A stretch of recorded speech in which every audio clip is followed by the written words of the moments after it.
Hello my beautiful friends and welcome to Tailor Made Beauty by Kris. Today I'm going to be doing a review and a look from the Viseart Petite Pro 4 Apricot palette. Before I get into this, did you watch my palette purge video?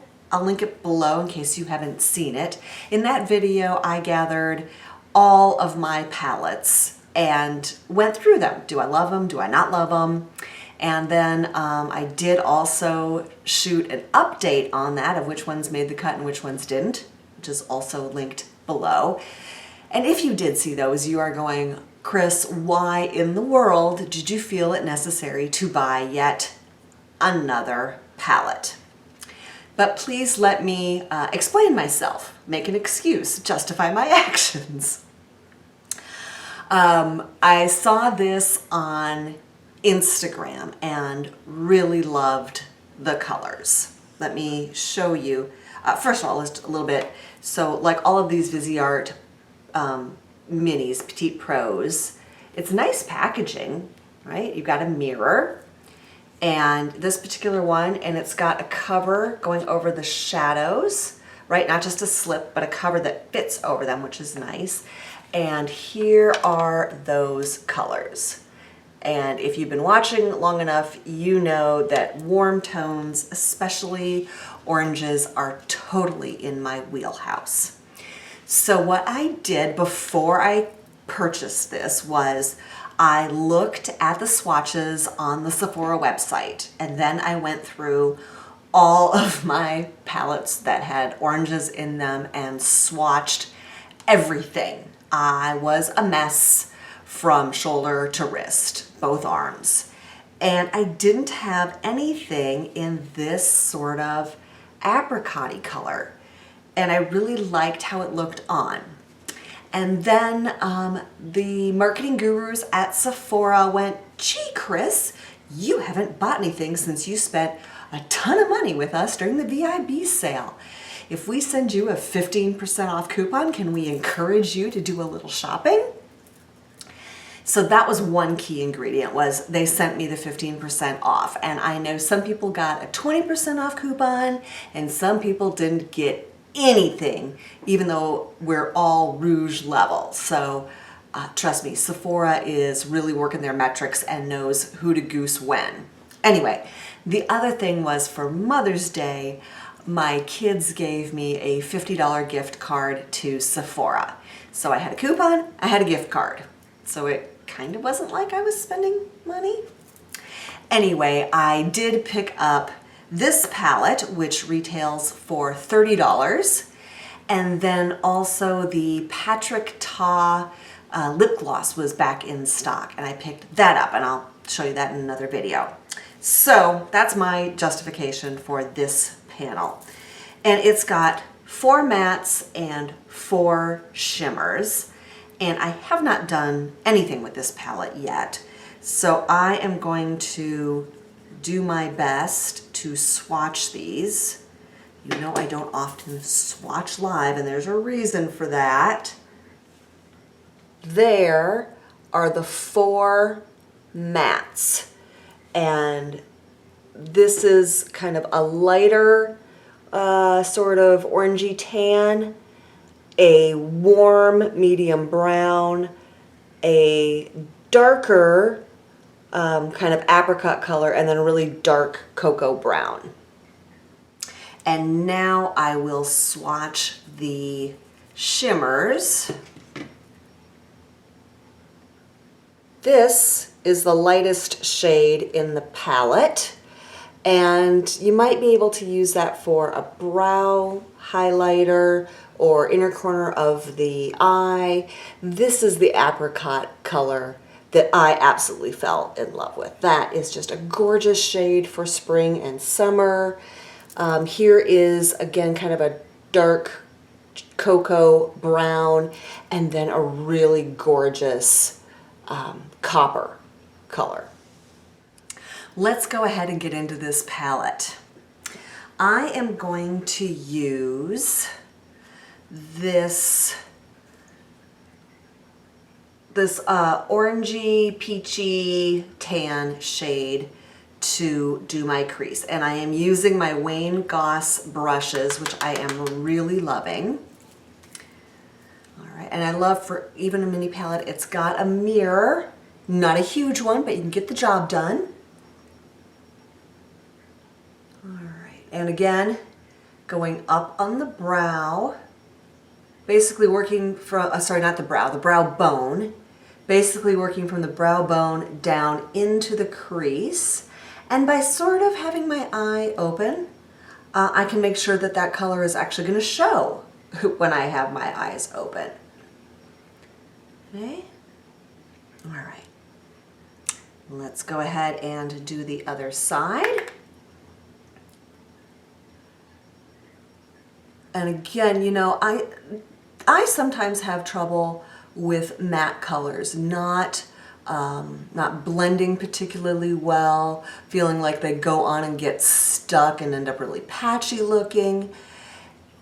And I've used, I mean, even with like really good high quality mattes, I find that to be the case. If you are experiencing that, you may want to try a different brush. I am so impressed with these Wayne Goss brushes. You can see how beautifully that eyeshadow is going on. Smoothing out, going on, blending in.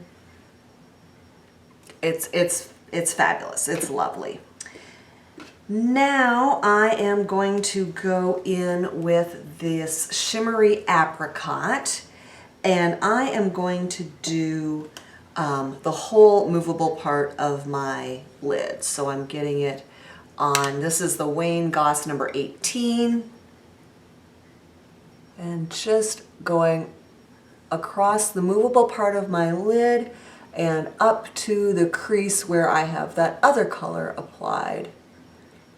Okay. I would like to build it a little bit darker than that, or a little more intense. Really, this color isn't going to go dark. It will go more intense though. Oh, so lovely, so fresh. We are having a very unseasonably hot day here in Seattle, so it's nice to have something kind of bright. Do that other side. Do you change your makeup by the season? Like, I'm looking at this, and while I am really excited about wearing this on this lovely warm day, I don't think that this is a look that I would be applying in winter, right? I've got lots of fabulous palettes that I feel like are winter palettes, like the Too Faced Gingerbread. Love that palette. I can't see bringing it out in the summertime, but love in the wintertime. Okay, so here's what I've got so far. Oh, such a fun, fresh look. Let's, that color that I talked about for inner corner, this lightest shimmer, I think I will use, this is the Wayne Goss number 20, which is just a little brush, tap it off, and just do the inner quarter there. Yeah, that just brightens it up a little bit, opens my eyes a bit. And get the other side done. Oh, I like that. I do like that. Now, because there isn't really a matte highlighting shade in this, I did bring down the palette that I'm using the rest of this week, which is the Marc Jacobs Fantasine palette. And this, the flesh color, is a really nice highlighting shade. So this is another small brush. This is the Wayne Goss number 19. And I'm just gonna pick some of that up and go right under my brow with that. For the other side, right? That lifts the brow, kind of finishes off the look up above. Okay, now I'm going to take the number 16, which is just a big fluffy blending brush, crease brush, and just sort of blend that together. Now I'm feeling like I would like a little more definition in my eyes today, and I am going to use the matte darker brown here, and I'm picking it up with just an angled brush. And what I have been trying to do is tight lining with shadow and really just working it into the lashes, not covering at all those little dots that you see when you open those your eyes. What those dots are oil glands that lubricate your eyes. And by tight lining, especially with a waterproof eyeliner and going over those, you are blocking them and you can cause dry eye problems. And I have been fighting that like crazy on my right eye, and so I have largely stopped doing tight lining with eyeliner unless, you know, it's like a night out or something. And I am experimenting with tight lining with shadow and making sure that even the shadow doesn't go over those lines. So there we go. Now I'm doing, of course, under my eyes, under the lower lashes, and just bringing that about 2/3 of the way across. You can see that that has now given me just a little more depth and definition. And today for you, I will be bold and do the curling and the mascara on camera and try not to drop down below. So this is my, actually, about a week ago, I had my eyelashes permed. Who even knew that was a thing? And I'm gonna come, okay, really close. Can you see that they are curled? I've never given you a really close up look before, but that is not my natural. My lashes straight to pointing down. So forgot that I don't have to curl my lashes. Estee Lauder Little Black Primer. Love, love, love this primer. This is my ride or die. This is my holy grail. Love it. Does a great job. And hello, it's black. Hit the other side.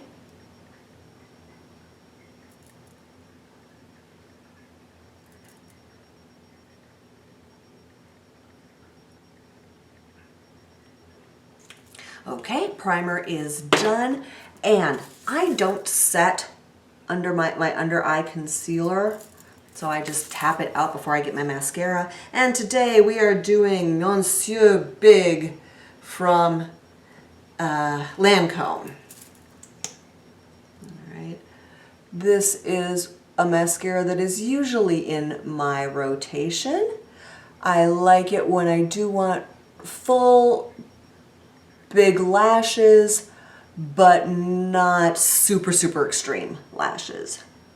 Like, is there such a thing as, did I disappear again? I'm so sorry. Is there such a thing as like an everyday big lash? I don't know, but just love that. Look at the difference. So let's get this side. Okay, and that is done. So, my thoughts on the Viseart Petite Pro 4. I love the colors. I think they are fabulous. I think they're going to be wonderful for summer.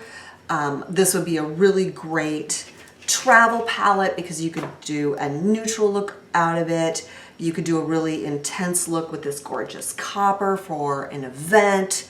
And they went on beautifully. Now, I will be honest, I also, if you saw that purge video, you know I had the Viseart Petite Pro 2 in there, and I hate that palette. It's miserable. Even with the Wayne Goss brushes, it doesn't go on well. And as much as I wanted to love that palette, it got the heave-ho. Anyway, if you liked this video, would you please give me a thumbs up? That's how I will know that you liked it. And thank you so much to my subscribers. You have no idea what that means to me. If you are one of the, literally, I think by looking at my stats, I'm getting into the thousands who are viewing but haven't subscribed yet, I would appreciate a subscription. I'm trying to get over 100 so I can get a dedicated URL from YouTube. I post every Monday and Thursday. Thanks so much for joining me and have a really fabulous day.